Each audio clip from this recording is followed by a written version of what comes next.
There's a few players still have to get to full fitness.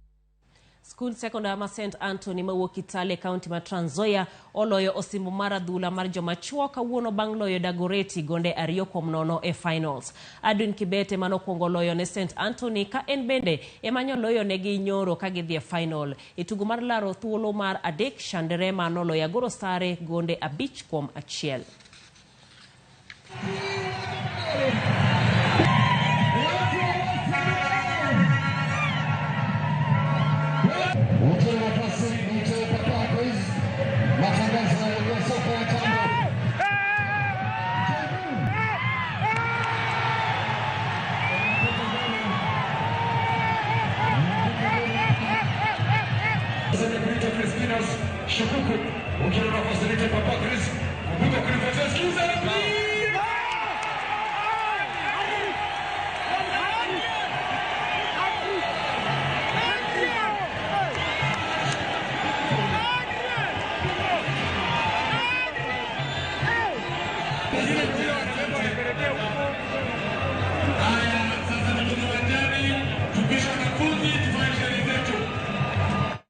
Joloch mag rugby mar jotugo 7 kone gi kocha mano Kabras Sugar kawuono norenye tuke mag Christy Sevens e paw tuke mar RFUA mantiere Nairobi. Kabras mabende emanyocho loyo e tuke mag Prince Lu Sevens nodiemo Impala 5-9 kaito gichak giloyo Masinde Muliro 24 kuom 12 magichopo e rang'eny mar Main Cup. Weg pacho Harley Queens nolo 15-12 gi Daystar Falcons e tugo mokwongo. Kata kamano ne gidok giloyo Black Blood e tugo mar 2-4 kuom 14.